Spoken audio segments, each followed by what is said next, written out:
제가 최근에 읽었던 칼럼을 하나 소개하려고 합니다. 이런 내용이에요. 저희 가족은 4층짜리 빌라 맨 위층에서 살고 있습니다. 아실지 모르겠지만 천장 위가 바로 옥상인 경우에 겨울에는 더 춥고 여름에는 더 덥습니다. 엘리베이터도 없는 건물이라 오르내리기도 수월치가 않습니다. 그럼에도 불구하고 맨 위층을 찾아 이사한 이유가 있었습니다. 경제적인 사정도 분명히 있지만 전에 살던 집에서 층간 소음에 시달렸던 기억 때문입니다. 그러니까 위층이 너무 시끄러워가지고 너무 힘들어가지고 이제 꼭대기층에 살게 됐다는 내용으로 시작되는 칼럼인데, 그 다음에 내용이 이렇습니다. 그렇게 이사를 하고 몇 개월이 지났는데 아내가 두 아이를 데리고 이제 친정에 며칠 동안 가게 됐대요. 휴일이라 집에서 이 사람이 집에서 쉬고 있는데 누군가 문을 두드리는 소리가 들려서 가서 문을 열었답니다. 벌써 아내하고 아이들이 왔나 싶어가지고 이렇게 문을 열었더니 아래층에 사시는 노 부부가 같이 찾아온 거예요. 예, 어르신 무슨 일이 있으신가요? 했더니 그게 애들이 그러더래요. 곧바로 알아챈 것이 뭐냐면 애들 때문에 시끄럽다고 올라오셨구나 이렇게 생각을 하고는, 며칠 저희 아이들이 집에 없어서 조용했을 텐데요 하고 좀 퉁명스럽게 그렇게 이야기를 했답니다. 그랬더니 아니 그게 아니라요. 요 며칠 애들 발소리가 안 들려서요. 혹시 어디 아픈 게 아닌가 걱정이 돼서 너무 궁금해서 이렇게 찾아왔어요. 아이들 괜찮아요? 이렇게 묻더래요. 이 말을 듣고는 너무나 놀랐다는 겁니다. 두 가지 이유인데, 하나는 뭐냐면 우리도 다른 누군가에게 피해를 줄 수 있구나, 아니 그렇게 살았구나 라는 것 때문에 놀랬고, 또 하나는 세상에는 자기가 불편한 것보다 이웃을 먼저 걱정하고 배려해 주는 사람이 있다는 것을 알았기 때문에 놀랐다는 거예요. 그 일 이후에 당연히 조심조심해서 생활을 할 뿐만이 아니라 그 아래층 그분들하고 아주 좋은 관계로 음식을 서로 나누어 먹는 아주 좋은 관계가 되었다는 내용이었습니다. 여러분, 우리가 예수님을 믿고 거듭나면 다른 관점, 다른 세상이 보이게 됩니다. 그게 하나님 나라예요.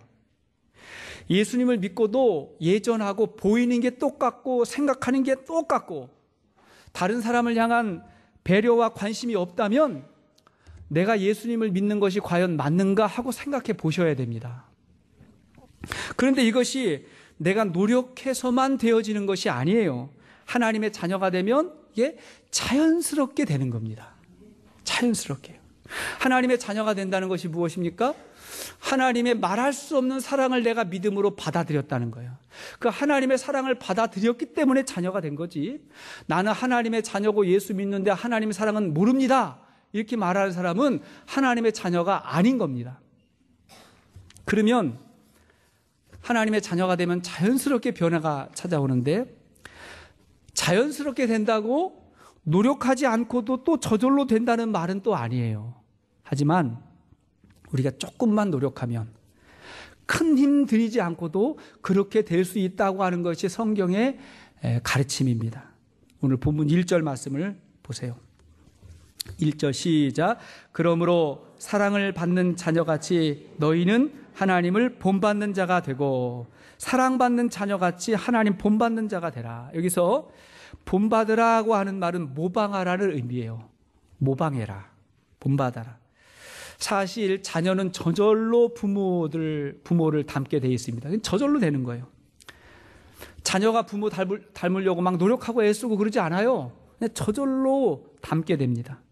혹 어떤 사람이 자기 부모를 너무 좋아하지 않아가지고 나는 절대로 우리 부모처럼 되지 않을 거야, 안 닮을 거야 라고 말해도 살다 보면 그렇게 되는 게 너무 많아요. 저절로 돼요. 반대로 다른 집 아이가 절 닮고 싶다고 해도 우리 집 아이처럼 되겠습니까? 그건 안 되는 거죠. 지난번에 우리 송병주 권사님 아드님이 방문하셨을 때 함께 만나가지고 이야기도 하고 식사도 하고 그랬는데, 아드님하고 이야기하는데 송 권사님이 보이는 거예요. 그냥 그게 보이는 거예요. 어쩔 수 없어요. 권사님의 모습이 그냥 보여요. 그러므로 우리가 하나님의 자녀가 되었다면 자연스럽게 닮게 됩니다. 안 닮는 게 이상한 거예요. 또 우리가 그걸 믿고 조금만 노력한다 그러면 세상 사람들과 전혀 다른 모습으로 살 수 있다고 믿습니다. 자, 그렇게 하나님의 사랑받는 자녀같이 사는 모습은 어떠한 모습일까요? 자, 첫째는 그리스도의 사랑으로 살아갑니다. 그리스도의 사랑으로 살아요. 어떤 사랑입니까? 희생적 사랑이죠. 2절 말씀을 보시겠습니다. 2절 시작. 그리스도께서 너희를 사랑하신 것 같이 너희도 사랑 가운데에서 행하라. 여기까지. 그리스도께서 너희를 사랑하신 것처럼 너희도 사랑으로 행하라 했는데, 자, 그 그리스도의 사랑은 어떤 사랑입니까? 계속해서 시작. 그는 우리를 위하여 자신을 버리사 향기로운 제물과 희생 제물로 하나님께 드리셨느니라. 자, 그는 자기를 제물로 드려서 하나님께 드려진 사랑을 했다고 말합니다. 지난 고난주간을 우리가 보내면서 우리는 그리스도께서 우리를 구원하시기 위해서 어떤 고난과 희생을 치르셨는가를 묵상했습니다. 그런 사랑을 입고 우리가 하나님의 자녀가 되었다면 우리도 누군가를 사랑하고 그 영혼을 구원하기 위해서 그리스도의 희생적 사랑이 시작된 것입니다. 요한 1서 3장 16절 말씀을 보니까 시작. 그가 우리를 위하여 목숨을 버리셨으니 우리가 이로써 사랑을 알고 우리도 형제들을 위하여 목숨을 버리는 것이 마땅하니라. 누가 이 세상의 재물을 가지고 형제의 궁핍함을 보고도 도와줄 마음을 닫으면 하나님의 사랑이 어찌 그 속에 거하겠느냐. 자녀들아, 우리가 말과 혀로만 사랑하지 말고 행함과 진실함으로 하자. 말과 혀로만 사랑하는 것이 아니라 행함과 진실함, 희생적 사랑을 가지고 그리스도의 사랑을 가지고 살아야 된다고 그렇게 이야기합니다. 앞에 있는 저부터 말로만 할 것이 아니라 행함으로, 실천으로 그 사랑을 보여주어야 한다는 것입니다.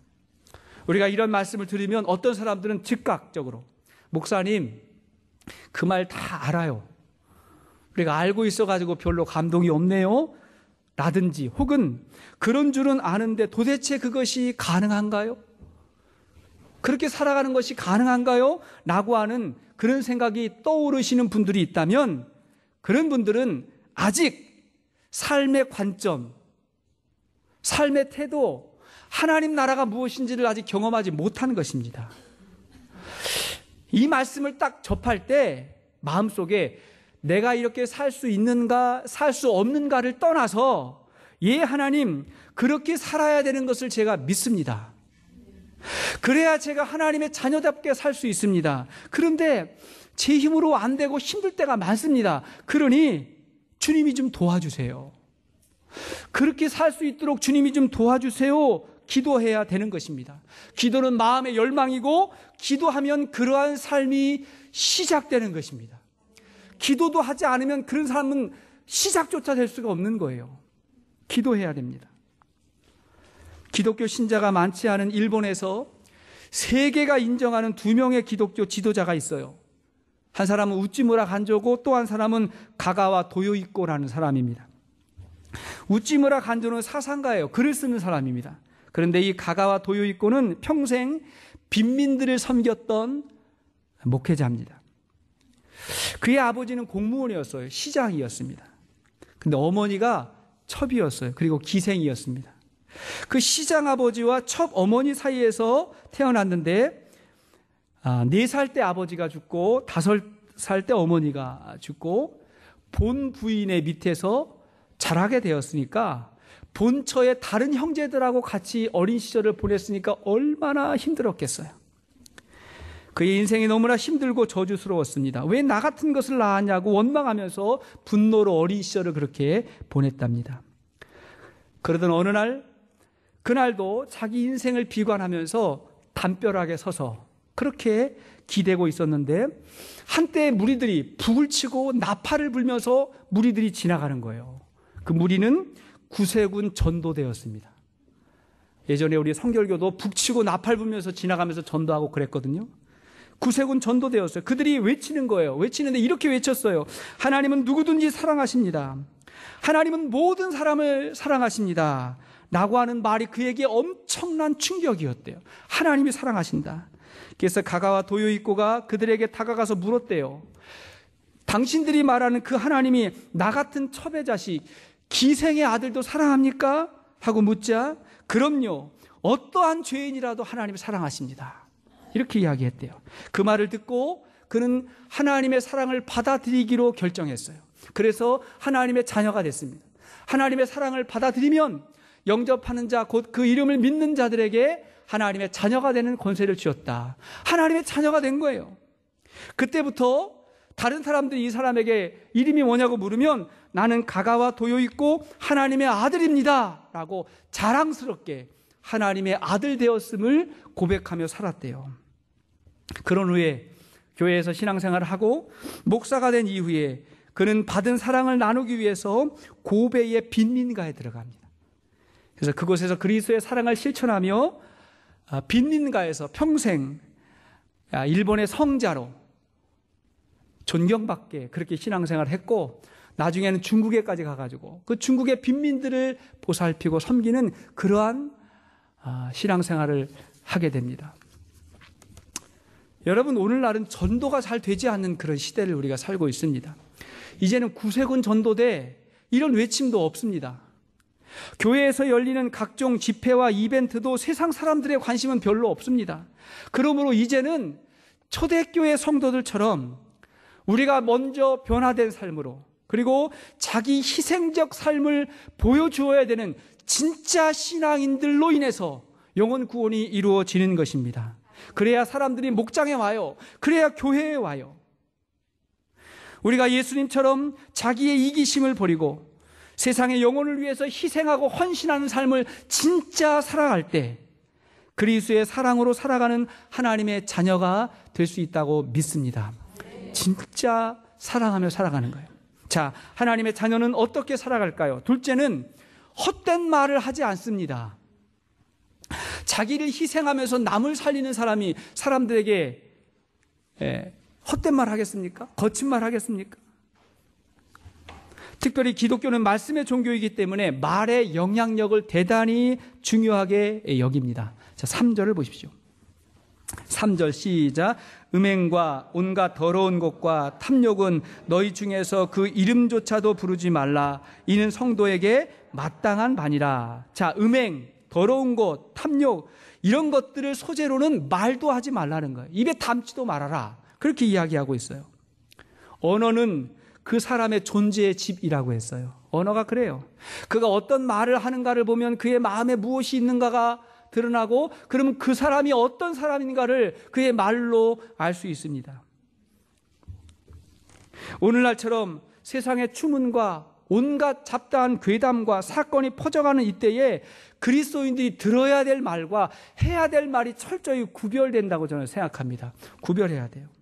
계속해서 4절을 보니까 4절 시작.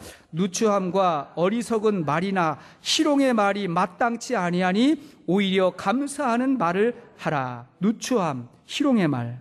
여기서 누추함이란 아주 야비하고 더러운 말을 말해요. 사람들에게 함부로 말하는 욕설, 거친 욕설이죠.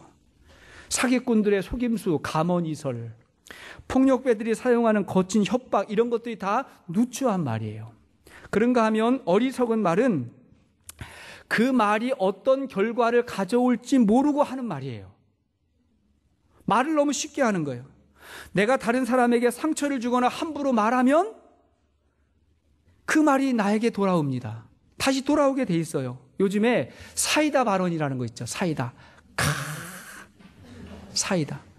뭐 거침없이 하는 말, 이게 사이다 발언이라고 하는데, 뭐 그게 직업이어서 직업인 사람은 어쩔 수 없지만 내가 거침없이 말을 하면 나도 그런 말을 받는 거예요. 그건 어쩔 수 없어요. 그래서 막말 정치인들은 언론도 그런 사람들 보도할 때는 아주 거칠게 대합니다. 어리석은 말이에요. 희롱의 말은 뭐냐면 조롱과 놀림의 의도로 하는 말이에요. 조롱하는 말, 희롱하는 말. 여기서 조심해야 될 게 있는데 뭐냐면 우리가 조크, 농담, 유머를 사용할 때 실수를 많이 해요. 나는 재밌게 한 말인데 그 말이 상대방의 약점이나 흠을 어떤 소재로 사용할 때 굉장히 상처가 될 수 있어요. 아파요. 제가 종종 실수할 때가 있어요. 제가 알아요. 나도 혹 실수한 게 아닐까? 이런 생각이 들 때가 많아요. 얼마 전에 제가 어느 은행에 갔더니 제 아내가 전에 알던 학부모가 그 은행에서 일을 하고 있는 거예요. 저도 아는 인사만 하는 그런 사람이었거든요. 다른 은행에 있었는데 지점을 바꿔가지고 한동안 못 보다가 그 지점에 갔는데 거기서 이제 일을 하고 있던 거예요. 그분이 먼저 저를 보고 와가지고 목사님 오랜만입니다 하고 이렇게 인사를 먼저 하는 거예요. 그러니까 저는 좀 어색하잖아요. 어색해가지고 어색함 때문에 인사를 한다는 게 뭐냐면 제가 이렇게 이야기했어요. 어휴, 살 좀 찌셨네요. 제가 미쳤나 봐요, 제가 왜 그런 말을 했냐면 그분이 굉장히 말랐어요. 너무 말라가지고 오랜만에 봤는데 얼굴이 좋아 보이는 거예요. 이분이 아픔이 많은 분이라고 제가 우리 아내에게 이야기를 들어서 참 아픔이 많아서 너무 말랐어요. 근데 그날 봤더니 얼굴빛도 좋고 막 좋은 거예요. 가지고 그래서 좋은 말로 아유 살이 찌셨네요 하고는 제가 얼마나 후회가 되는지. 그래서 그 다음 주에 다시 찾아가가지고 지난주에 너무 미안했습니다. 자세히 보니까 예전하고 똑같네요. 이렇게 말할 수 없잖아요. 그러니까 지금 미안한 채로 그냥 제가 있는 거예요. 제가 왜 그렇게 말을 했을까? 대신에 우리가 사용해야 할 말은 뭐냐면 4절 하반절 보니까 오히려 감사하는 말을 해라. 감사하는 말을 해라. 저는 그리스도인들하고 세상 사람들하고 가장 중요한 차이가 언어 생활이라고 생각하는데 특별히 감사 생활이에요. 이게 달라야 돼요. 여러분 기독교 문화에서 자연스럽게 생긴 게 감사와 용서라는 개념이에요. 이건 다른 종교엔 별로 없어요. 감사와 용서, 특별히 예수님의 용서로 말미암아 우리가 구원받았기 때문에 우리는 용서에 익숙한 사람이 돼야 돼요. 세상에는 용서하지 못하고 용서받지 못해서 아픈 사람이 너무나 많아요. 한 나라와 나라의 문제, 공동체의 문제는 그건 내가 어떻게 할 수 없어요. 다른 사람들의 생각이 있으니까. 그러나 개인적인 일이라면 저는 용서를 선택하겠어요. 그래서 하나님의 평안을 그와 내가 같이 경험하겠어요. 또 하나는 감사합니다. 우리 예수님께서 우리에게 용서로 구원하셨고 또 끊임없이 그분이 보여주셨던 것이 뭐냐면 감사 생활이에요. 감사 생활. 예수님께서 오병이어의 기적을 해가실 때 보리떡 5개와 물고기 2마리를 가져다 들고 그분이 먼저 기도하실 때 뭐라고 기도하셨어요? 마태복음 14장 19절 말씀 시작. 무리를 명하여 잔디 위에 앉히시고 떡 5개와 물고기 2마리를 가지사 하늘을 우러러 축사하시고, 여기에 축사했다는 말은 뭐냐면 감사의 기도를 드리시고 그런 말이에요. 세번역 성경을 보면 감사의 기도를 드리셨다고 했어요. 또 죽은 나사로를 살릴 때, 나사로의 무덤 앞에서 나사로를 살릴 때도 이렇게 주님 기도하셨어요. 요한복음 11장 41절 시작. 돌을 옮겨 놓으니 예수께서 눈을 들어 우러러 보시고 이르시되 아버지여 내 말을 들으신 것을 감사하나이다. 아직 살아나지도 않았는데 무덤 앞에서 어떻게 했다고요? 감사하나이다. 이렇게 말씀하셨어요. 그분이 조금 있으면 잡혀가요. 십자가에 고난당해요. 잡혀가기 전에 예수님의 제자들을 모아놓고 최후의 만찬을 나누실 때 어떻게 하셨어요? 마태복음 26장 27절 시작. 또 잔을 가지사 감사기도 하시고 그들에게 주시며 이르시되 너희가 다 이것을 마시라. 여기서도 감사의 기도를 드렸다. 주님은 감사의 삶을 사셨어요. 자, 근데 이 감사가 언제 나오던가요? 다 기도할 때죠. 그죠? 기도할 때 감사가 나왔어요. 그러니까 기도하는 사람에게 감사의 언어가 나오게 돼 있어요. 평상시에는 감사가 잘 안 나와요. 근데 기도할 때 감사의 언어가 나오게 돼 있어요. 그래서 기도하는 자리가 감사의 자리고 감사의 자리가 곧 기쁨의 자리가 되는 것입니다. 데살로니가 전서 5장 16절 이하의 말씀 보니까 시작. 항상 기뻐하라. 쉬지 말고 기도하라. 범사에 감사하라. 이것이 그리스도 예수 안에서 너희를 향하신 하나님의 뜻이니라. 아멘. 감사하고 기도하고 기뻐해라. 근데 우리가 살아갈 때 이 세 가지를 한꺼번에 할 수 있는 상황과 장소 쉽지 않죠. 정말 쉽지 않아요. 근데 이 세 가지가 한꺼번에 이루어지는 장소가 어디입니까? 저는 목장이라고 생각합니다. 목장에서 모이면 같이 교제하니까 기뻐요. 당연히 기뻐요. 그리고 목장 나눔을 할 때 뭘 하지요? 감사 나눔을 먼저 해요. 감사. 목장은요, 수다와 인생 푸념을 늘어놓는 데가 목장이 아니에요. 감사의 영성을 배우는 데예요. 감사가 뭔지 몰라서도 여러분, 언어 중추신경이라는 게 있어요. 내가 입으로 감사라고 하는 말을 하면 내 메모리에, 내 어떤 신경계통에서 감사할 것들에 대한 검색 엔진이 막 도는 거예요. 감사의 검색 엔진이 막 지쳐요. 그래서 감사를 주제로 이야기하다 보면 감사가 막 나오는 거예요. 그래서 감사하게 되는 거예요. 그리고 그 자리에서 우리가 기도하죠. 그죠? 기도의 제목을 나누죠. 그리고 나서 목장 끝나고 나서 주시는 기쁨이 있지 않던가요? 하늘의 기쁨이에요. 너무나 기쁜 충만함을 가지고 주중에 목장할 때도 처음에 올 때는 좀 피곤해서 왔는데 끝나고 돌아갈 때는 너무 충만한 기쁨을 가지고 우리가 하나님 앞에 서지 않습니까? 감사와 기도와 기쁨을 우리가 누리시는 하나님의 자녀 될 수 있기를 축복합니다. 자, 하나님의 사랑받는 자녀 어떻게 삽니까? 셋째는 헛된 것을 구하지 않습니다. 헛된 거 구하지 않아요. 5절을 보니까 5절 시작. 너희도 정녕 이것을 알거니와 음행하는 자나 더러운 자나 탐하는 자 곧 우상 숭배자는 다 그리스도와 하나님의 나라에서 기업을 얻지 못하리니. 자, 여기를 보니까 여기도 세 가지가 나오죠. 음행하는 자, 음행하는 자. 이게 누굽니까? 허락된 관계 외에서 벌어지는 성적인 죄를 음행이라고 말할 수 있어요. 더러운 자는 누굽니까? 자기의 힘을 가지고 다른 사람들을 무너뜨리는 사람, 치사한 사람들이에요. 그죠? 자기 힘으로 막 휘둘러대는 사람입니다. 탐하는 자 누굽니까? 자기 것으로 만족하지 않고 더 많은 것을 욕심부리고 추구하는 자를 말해요. 공통점은 뭐냐면 헛된 것을 추구하는 거죠. 허락된 것이 요만큼인데 그것을 넘어서 다른 사람의 것들을 추구하려고 하는 헛된 것을 추구하는 거예요. 이 헛된 것을 오늘 성경에 뭐라 그랬어요? 우상숭배와 같다 그랬어요. 마땅히 구해야 될 것을 구하지 아니하고 다른 것을 구하는 거 우상숭배와 같다. 자, 이런 사람은 하나님 나라에서 기업을 얻지 못하리니 그랬어요. 하나님 나라에서 기업을 얻지 못한다. 이 말을 아주 강하게 해석하면 이런 사람들은 하나님 나라에 못 간다는 거예요. 우상 숭배하는데 어떻게 하나님 나라 가겠습니까? 우상을 믿고 사는데 어떻게 구원받았다고 할 수가 있겠습니까? 이 말을 좀 약하게 해석하면 이 땅에서 하나님의 기쁨을 누리지 못한다는 거예요. 여러분, 내 마음에 하나님이 날 지배해야지 다른 거에 헛된 것을 추구하면 우리의 마음은 끊임없이 흔들리고 요동합니다. 하나님의 나라를 잃어버리는 거예요. 카일 아이들먼의 책 내 마음의 전쟁터를 보면 우상 숭배에 대해서 다음과 같이 설명하고 있어요. 들어보세요. 어떤 사람이 계속 기침을 합니다. 기침 때문에 거의 뜬 눈으로 밤을 지새우고 1, 2분도 대화를 지속하지 못합니다. 기침이 도무지 멈출 생각을 하지 않자 병원에 갑니다. 정밀 검사를 받아보니까 폐암이래요.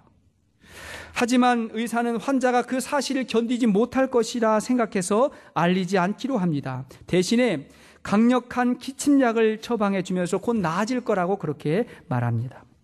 환자는 의사의 말에 안도의 한숨을 내쉽니다. 그리고 정말 밤에 잠도 잘 잡니다. 기침약이 이 문제를 근본적으로 해결해 준 것처럼 생각합니다. 하지만 그러는 동안에도 암세포는 아주 조용히 그의 몸을 갉아먹습니다. 이렇게 말하고, 저자의 말은 뭐냐면 우리가 우상 숭배하는 삶은 바로 이 암세포와 같다고 그렇게 말해요. 이 암세포가 뭐예요? 우상 숭배라고 경고하는 것입니다. 구약 성경에는 우상 숭배가 대대적으로 드러나는 그런 불신앙을 지었어요. 우상을 만들고 거기에 절하고 섬기는 그런 우상 숭배를 했다고 한다면 오늘날은 다른 모습이에요. 눈에는 보이지 않아요. 그것이 우상인지도 잘 몰라요. 그게 어떤 거예요? 쾌락의 신, 권력의 신, 재물의 신을 추구하고 그 지배를 받고 많은 사람들이 살아가요. 오늘 성경은 그것을 음행과 더러운 것과 탐욕이라고 말하는 것입니다. 우상숭배예요. 그렇지 않습니까, 여러분? 여기서 우리가 조심해야 될 게 있어요. 뭐냐면 역시 말을 조심해야 돼요. 6절을 보십시오. 6절. 시작. 누구든지 헛된 말로 너희를 속이지 못하게 하라. 이로 말미암아 하나님의 진노가 불순종의 아들들에게 임하나니. 여기 헛된 말로 너희를 속이지 못하게 하라. 너희 스스로도 속지 말라는 거예요. 이런 거죠. 하나님의 자녀들이 마땅히 그렇게 살아야 되는데 성경은 마땅히 그렇게 살아야 된다고 말함에도 불구하고 헛된 말로 속이는 사람이 있다는 거예요. 주위에서, 아니 내 안에서 속여요. 그게 무슨 말이에요? 교회 다닌다고 다 그렇게 살아야 되나요? 그거죠. 교회 다닌다고 다 그렇게 삽니까? 에이, 어떤 집사님도 장로님도 심지어 목사님도 그러던걸요. 목사님들도 싸우고 그러던걸요. 이런 말에 속지 말아야 된다는 거예요. 그 말이 다 틀렸다는 게 아니에요. 그런 경우가 있어요. 하지만 그렇게 말하면서 그 말에 내가 동조하면서 우리는 죄와 타협하게 되고 하나님의 자녀답게 사는 게 뭔지도 모르고 우리는 그냥 속고 살아가고 있다는 거예요. 헛된 말에 속지 말라는 것입니다. 제가요, 저 스스로에게 싫어하는 말이 있어요. 듣기 싫어하는 말이 있습니다. 그게 뭐냐면 목사나 성도가 다 똑같지 뭐 그런 말이에요. 목사나 성도나 다 똑같지 이런 말 제가 불편해요. 예, 맞아요. 하나님 앞에서 죄성, 죄의 본능에 있어서는 저나 여러분들이 똑같다고 저는 생각합니다. 저도 죄인이에요. 큰 죄인이에요. 그러나 저 스스로가 성도님들하고 같은 수준, 같은 기준을 가지고 생각한다면 저는 목사 자격이 없습니다. 그건 제 스스로의 고백이에요. 저는 자격이 없습니다.